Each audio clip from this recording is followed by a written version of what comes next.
Bienvenue sur Africa 24 pour cette nouvelle édition du Non-Stop Info sommaire de l'actualité. 36e sommet de la SADC. Il sera question au cours de cette rencontre de la mobilisation des ressources pour le développement, mais aussi l'industrialisation de l'Afrique australe.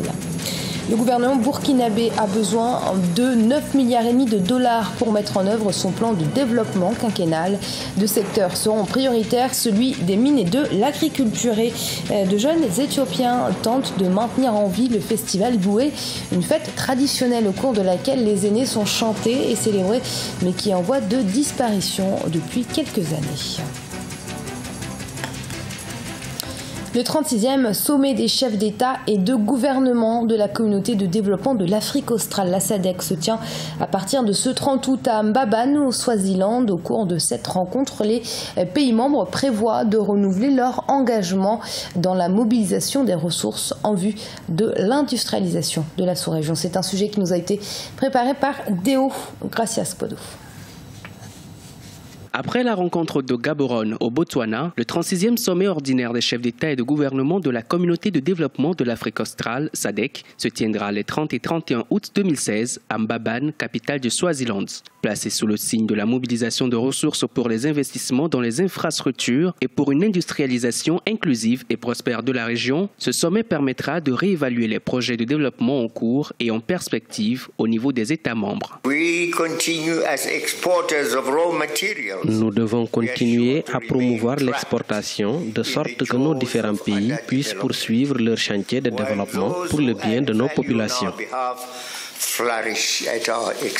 À Mbabane, les chefs d'État et de gouvernement de la SADC tenteront surtout de mobiliser les financements nécessaires pour la réalisation de leur programme d'industrialisation. Dans cette région du continent, les États ont différents niveaux de développement et la question de la réalisation d'infrastructures fait fréquemment l'objet de discussions. Ces pays se sont donc engagés à atteindre leurs objectifs d'industrialisation au-delà des autres enjeux relatifs à l'intégration économique. Nous essayons de nous soutenir entre États membres comme en témoignent les échanges que nous avons avec la République démocratique du Congo. Si nous travaillons ensemble et nous consolidons ces acquis, nous atteindrons nos objectifs.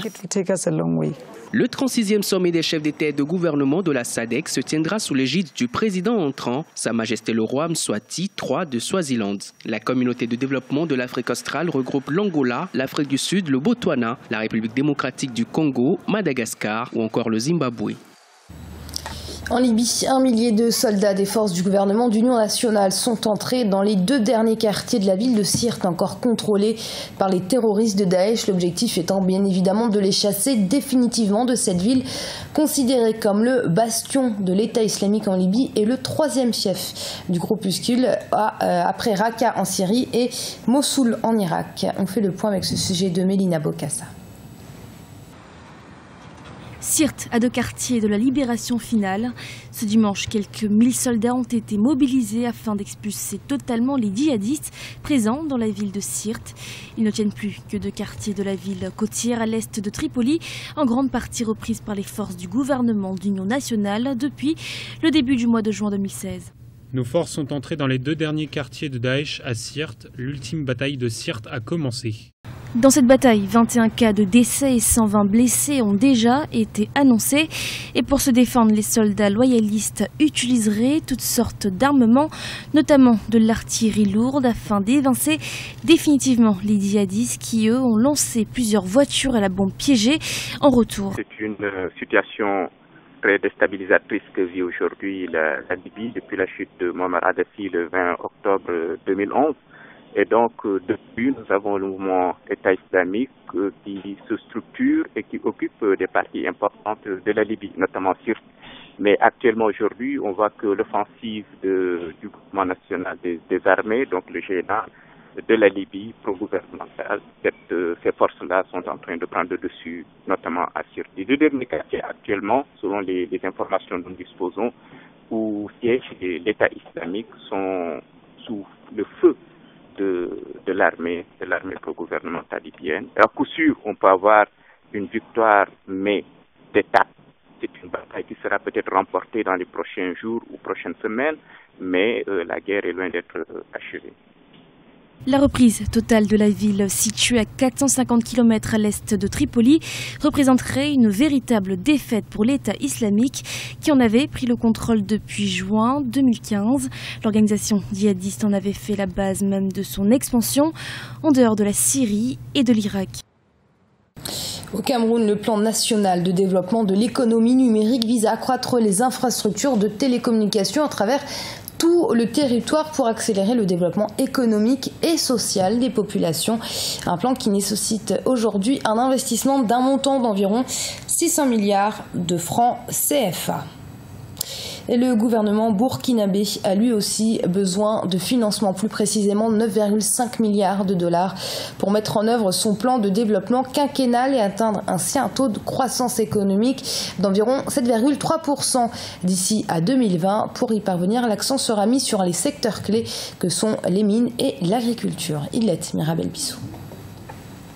Le Burkina Faso veut émettre un eurobond de 9,5 milliards de dollars pour financer son plan de développement.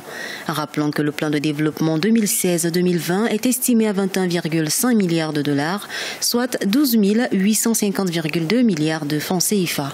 Son financement sera assuré à 65,3% par le budget de l'État et 22,6% par les ressources extérieures.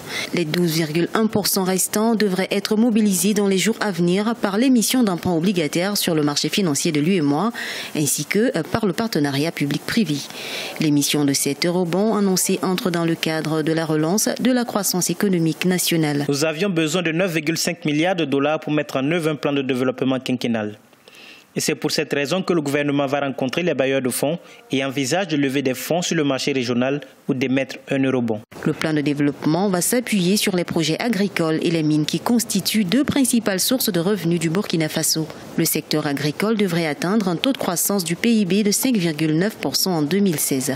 Pour atteindre cet objectif de croissance économique, le gouvernement mise sur les aménagements agricoles, la disponibilité des intrants et des équipements techniques. Il faut dire que pour ce qui concerne le Burkina Faso, en tout cas pour un développement, le secteur priorité, c'est entre autres en tout cas l'agriculture en première position parce que le gouvernement dit tout simplement vouloir fonder le développement sur partie du secteur primaire pour mettre l'accent sur le secteur secondaire, c'est-à-dire la transformation. Donc pour qu'on puisse avoir cette transformation, il faut naturellement accroître la production. Voilà, donc c'est à travers maintenant cette production agricole qu'on pourra tout simplement essayer d'impulser le développement au niveau du Burkina Faso. Le plan national de développement économique et social entre dans le cadre de la relance des projets gelés pendant la crise politique depuis octobre 2014. Lancé en mai 2016, le plan va permettre à l'économie du Burkina Faso de réaliser un taux de croissance de 7,3% par an en moyenne d'ici 2020. Et sachez que la compagnie nationale sud-africaine fait face à un déficit financier et cherche ainsi à mobiliser un financement d'1 milliard de dollars sur une durée de 3 à 15 ans. Un besoin qui vise notamment à répondre à ses besoins en matière de capitalisation et de compétitivité.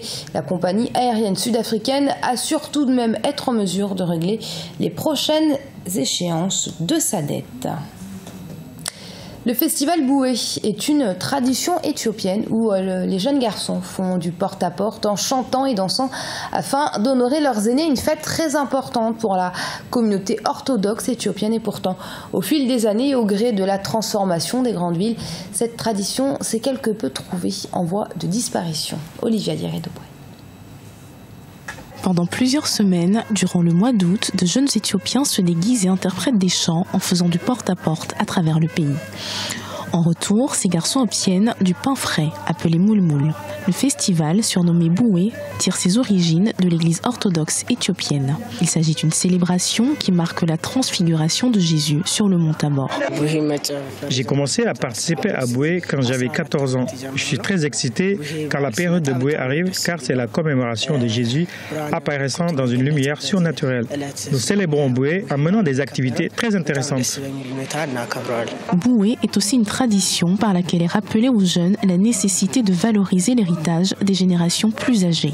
À cet effet, les chansons sont écrites et réalisées dans le but d'honorer les aînés. Mais au fil du temps, la tradition de Boué a dû lutter pour survivre, en particulier dans les zones urbaines comme Addis Abeba, une ville subissant sa propre transformation, capitale de l'Éthiopie, l'une des économies les plus dynamiques d'Afrique de l'Est. La tradition a néanmoins évolué avec le temps. Aujourd'hui, les jeunes garçons peuvent recevoir de l'argent à la place du pain. Boué marque aussi les derniers jours de la saison des pluies. Les chefs religieux et fidèles orthodoxes prennent le temps de rendre grâce et prier pour une bonne récolte tout en réfléchissant sur la signification biblique des événements.